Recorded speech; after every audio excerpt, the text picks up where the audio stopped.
Do you think like a wealthy person? Do you know how wealthy people think?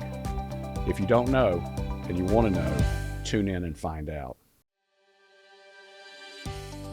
You are listening to the Prosper Law Podcast. Learn how to reduce stress, have more time, and make more money. Come on in. I'm Greg McCollum, and I built a 7-figure criminal defense law firm. I formed Prosper Law to show criminal defense law firm owners who are desperate for success how to grow from under $200,000 to $1 million and beyond. How do you think? Because how you think will control everything. It'll control how you act. It'll control what you do. It will control what you accomplish. How you think will control everything. One of the things that I struggle with and am aware of and becoming more and more aware of it is that I saw this study that said that 70% of our thoughts are negative. And so pay attention when you wake up in the morning. Do you think, oh, this is great? If you're in the United States, and that's where my grounding point for this is, are you in the United States? And I know that surprisingly, a number of people that I see that watch this are not in the United States. But if you're in the United States and you wake up and you say, well, wow, I'm in the greatest country in the world in terms of standard of living, in terms of how we live, in terms of our general population, and I have the freedom to go do things. I have the freedom to start a business, or do you think like, oh God, what do I have to do today? Oh, I've got to go to work. I've got that meeting, or I've got this thing bothering me. Because those thoughts are important, because you believe your thoughts, and your subconscious mind is always pouring out this negative thought to you for certain reasons, which I don't need to go into right now. But how you think determines how you live. And so where do your thoughts come from? What are you putting it in there? I was at a David Nagel event, and if you know me, you know what a huge David Nagel fan I am. David Nagel is a life coach. He's somebody that every time I get an opportunity to go to one of his teachings, I go. I've signed up for things with him that were intensive, expensive. I did a 5-day training or immersion, and I spent $30,000 to go spend 5 days with him and a group of people, and it was transformative. So he recently had an event in Atlanta for 3 days, and so of course I'm there sitting on the front row. And when we went to lunch, because they feed you lunch, and so I'm sitting with people I don't know at the table, and I cannot remember what I was talking about, but I was saying something about something, and the woman at the table was writing down what I said. And it made me think about that, because I didn't expect her to do that. I just met them. I was just, talking about some concept, but it must have been something that in her life she had not figured out. So she's hearing, oh wow, this is going to change things for me. So write it down. Jim Rohn says, write it down, otherwise you'll lose it. So she's writing it down, and it made me think of, in terms of thinking and how you think, that with another friend of mine, another mentor of mine, Ken Hardison, who owns Pilma, and I try to spend as much time with him as I can. And I remember being at lunch with him, and there's this Greg Norman's that's kind of close to where he lives, so I always try to make it as convenient as possible for him. And when I have lunch with him, I don't take my computer, because I'd like to make notes on my computer, but that's kind of obnoxious. So I have this little book that I don't usually use, but when I went to lunch with him, I remember I was there and I was thinking, I got to get something to write on. So I said, oh yeah, I got that little notebook. So I took a notebook and my pen, and I never carry a pen around anymore. As when I was lawyering, I always had a pen. I had to have a pen, right? Had a coat jacket and pen, but I never have a pen. if I'm going to make a note, I'm going to do it on my phone. But in that day, going to lunch with Hardison, I was like, no, I got to have some paper and a pen, and this notebook is good because this will be harder for me to lose. And so when he's talking, the things he's saying are so valuable that I'm just writing it down. And he's eating his lunch, and he never said anything like, Greg, why are you writing that down? We're just having lunch. I mean, I guess because he knows maybe I'm not the only person that when he says something, I write it down. And those have been life-changing luncheons, because what just comes out of his mouth where he's talking about something is the answer, or at least the person or the solution for exactly what I need. And I'm always thinking, and I'm thinking about the future and my plan. And so this book, The Top 10 Distinctions Between Millionaires and the Middle Class, written by this guy, I can never remember his name, Keith Cameron Smith. I don't know, I can't remember how I ran across this book, but I discovered it somehow. Somebody had recommended it or used it as an example. But the book is about how do you think, because how you think will control what you accomplish. It will control how you live. And in it, he talks about, homeless people think in one-day increments. What am I going to eat today? Where am I going to go? Am I going to the soup kitchen? Am I going to go beg on the corner? Am I going to go eat out of the garbage can at the restaurant, or whatever I'm going to do? Is there somebody that's going to give me some food? And then where am I going to sleep tonight? Because, they have to be resourceful, because, where they sleep is generally considered not legal, or certainly not hassle-free. They're in danger of other people harming them. They're in danger of being arrested. So they're day to day. They're surviving day to day. That's how they think. They're not sitting down and thinking like, okay, well, what are my goals and plans for next year? What are my goals for the next 6 months? They're thinking day to day, which is the lowest level of functioning. Then beyond that is people who think week to week. And the author in this book, Keith Cameron Smith, he talks about that. He said, this is blue collar people. This is the level they're functioning at. They're thinking week to week. And I remember this woman that used to work for me. At one point, she was dating a guy who was a roofer, who had a roofing company. And he had a lot of work, and he would go out and roof, but he knew what his bills were for a week. And so if he made that much money by Wednesday or Thursday, he stopped working, because he wasn't going to worry about it again until next Monday. So he's not going to try to get ahead. He's going to work until he has what he needs for that week. Then he's going to stop, go drink beer, watch the race, or whatever he's going to do. So he's thinking week to week. And you think about a large number of people, a huge number of people in this country who are working class, and they get paid weekly, all right? And they think weekly, and sometimes even a lot of their bills are weekly. And you think in terms of like payday loans and things like that, or a car title loan, because they need to, they got to pay this bill today, but they don't get paid until Friday, okay? And so they need a bridge loan, from Wednesday to Friday, or Tuesday to Friday, or whatever it is. So that's very short-term thinking, and the homeless person's in survival mode. The blue-collar week-to-week person is also in survival mode. They're not going to get, nothing's going to get better with that thinking, all right? Now, most of us, certainly in my situation, I was raised in the middle class, and in the middle class, it's huge, right? It's the bottom of the middle class to the top of the middle class, or upper middle class.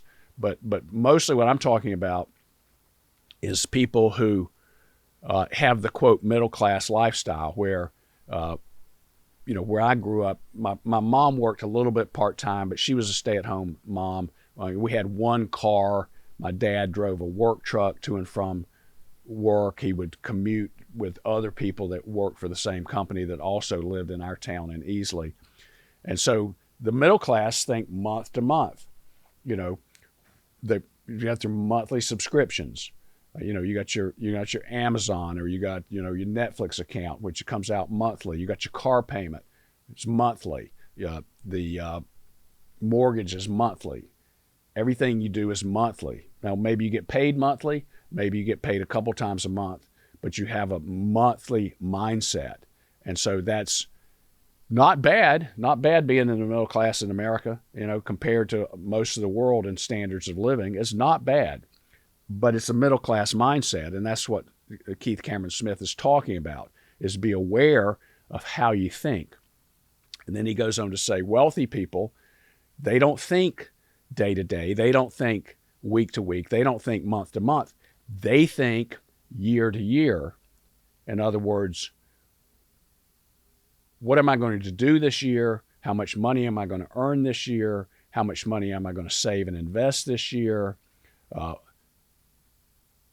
If I have a business, am I going to bring in a new employee? Am I going to start a new marketing plan? They're thinking year to year, and you see this with people who plan out their year. I would say that most middle-class people are not going to have a day of planning. They're not going to sit down and have a plan, and that to go back and revisit that.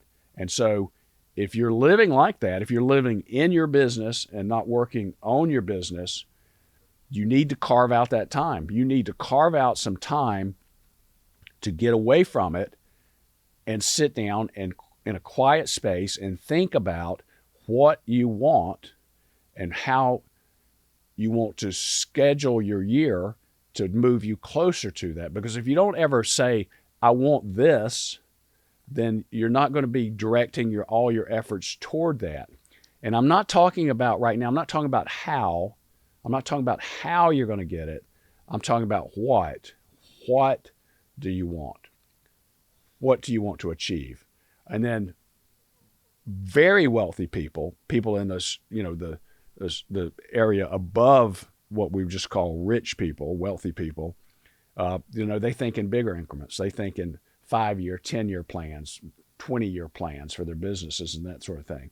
So in order to do more and have more, it's important that you understand this concept and you start living that way and thinking that way. And one of the things that I have done in my life is with my daughters, and when they were young, I asked them to make a bucket list, okay? Because I've had multiple bucket lists in my life, and I just call it a bucket list because that's what people call it. But it's a goals and dreams. And I encourage you to do it, because probably not since you were a child did you ever dream about anything.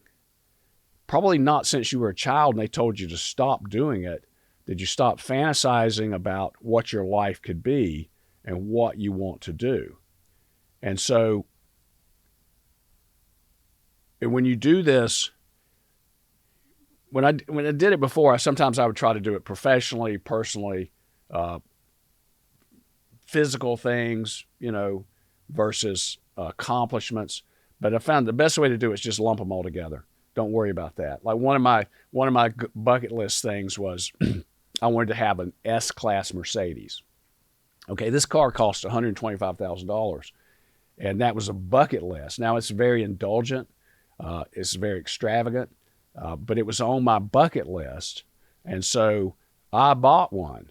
And to this day, when my daughters now are 19 and 17, and to this day, my daughter Katie was talking about how that was the greatest car ever, because they called it at the dealership. When I bought it, they called it a mini Maybach, and a Maybach is like a Mercedes, almost like a limousine. And so this car, it had air conditioning in the seats in the back, so that if it was cold, you could turn on heat and the seats would heat. It was hot, which where we live in Myrtle Beach, South Carolina, is mostly hot. That has this little vents and these holes in the seat, and then it cools the seat. And it also had all these window shades. So I got my little girl back there. Actually, both of them, they're back there. The seats in the rear of the car, they recline, okay? So you can recline a rear seat. I'd never seen anything like that before. And they have all these window shades, and they're pushing these buttons. These shades are coming down. They're adjusting the sound. And they just loved it, right? So we still talk about that car. And it gave us so much joy, but if I hadn't put it on the list, I wouldn't have ever gotten it, okay? And it was a fantastic experience. And just talking about it makes me think, maybe I'll go get another one, okay? So I had my daughters do a bucket list, and I'll just go through this a little bit with my daughter Katie. It's like her bucket list. And she must have been in the 6th grade when I gave her this, because it says, go to Hawaii. And we had a trip to Hawaii planned, and COVID wrecked it, all right? So that's not checked. But then get a bunk bed, okay? Then go to London and Paris. Those are checked because she's been to London and Paris. And then she's got finish middle school and learn sign language. Then she's got go to Brazil and Egypt and start the 7th grade, okay? Eat ice cream on the beach watching the sunset, go on a cruise, and it goes on and on. One of them is snow ski better than her mother, okay? That's checked, all right? Go to Disney World, go on the Myrtle Beach Ferris wheel, the Sky Wheel, and these things are things that she's done, okay? One of my favorites is go back to Dad and mine little cafe in Paris, where we went to this cafe in the Marais in Paris. I think it's what is it, 3rd, 4th arrondissement, and we went every morning. I had coffee, she had like a Coke, and so we did that every morning when we were there, which was very little, because this list is checked. So we'd not only gone there, we'd gone back and done it. And then another good one is lay in a field of sunflowers and then goof around with her sister, goof around with Lizzie in Disney. So when I was talking to my daughter, my older daughter, Elizabeth, she was saying that with them, I always talk about this stuff.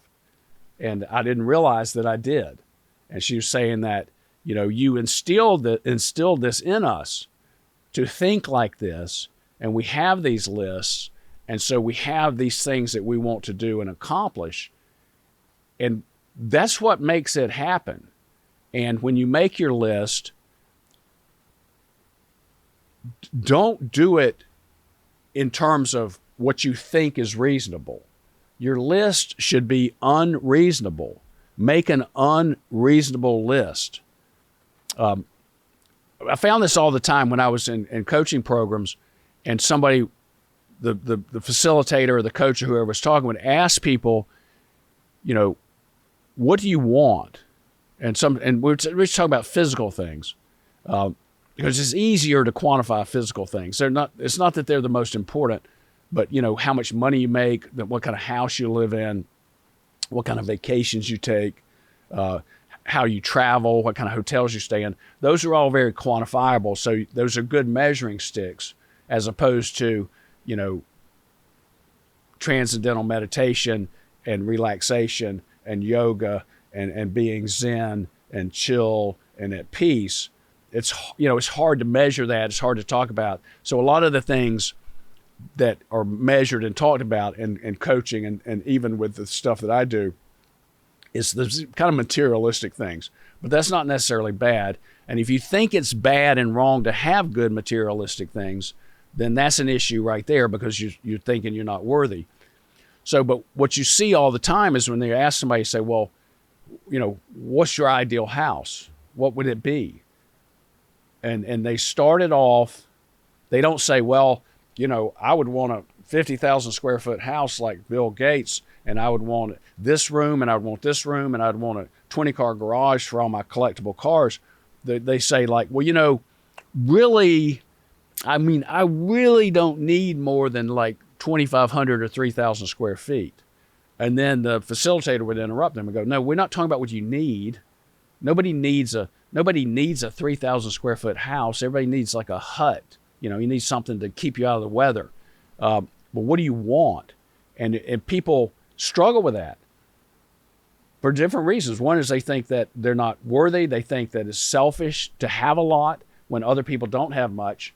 And so with this way of thinking, I would encourage you to just do it. And don't necessarily do it in your office, and don't do it with other people bothering you, and don't do it when you're sitting there thinking I should be mowing the lawn. Go somewhere else. Find a place that's peaceful where you can be left alone. It could be like a cafe, it could be Starbucks, it could be a hotel lobby, it could be maybe in your office when the office is closed. But I would say don't do it in the office, because there's too much information. There's too much negative environment in the office. By environment, I mean everything in your environment proves who you are and where you are. So go somewhere else. If there's a nice hotel in your town, go there. Take a pad and paper or a computer, if you're like me, where you put it on there, and just start making this list and put everything on it. And if you start thinking, well, I don't know if I'm going to live long enough to do this, I don't know how I'd ever do this, write it down. I hear people use the term, that's a trip of a lifetime. Somebody goes on some trip and they go, that's a trip of a lifetime. Don't think like that. I've probably had at least, 5 to 10 trips of a lifetime. Okay. It's just a trip. Okay. If it's something that you like, you want, do, and have, put it on the list and start thinking long-term. Do what I do. If you have small children, have them do a bucket list, because what you're going to find out is they don't have problems envisioning a great life. And what you'll find is once you get it on their bucket list and you start looking at it, you're going to start doing things on that list, because that's what you want for your children. And when you put it on your list, okay, that's what's going to start happening for you. Because if you believe in God and if you read the Bible, then God wants you to have it the same as you want your children to have it. And if you don't believe in God, and you believe in the power of spirit and the universe, Wallace Waddell says, the universe wants you to have it more than you want it. But you can't get it, you cannot have it, you cannot achieve it if you don't state it. The words are powerful. State what you want, write it down, and when you go back at it and look at it later, I think you'll be amazed at how much of it actually happened, how much of it occurred, and how your life changed just because you dreamed about it and you wrote it down. So I hope this is helpful. See you next time. If you want to know more, go to prosperatelaw.com. We show criminal defense law firm owners how to reduce stress, have more free time, and make more money. Thanks for listening.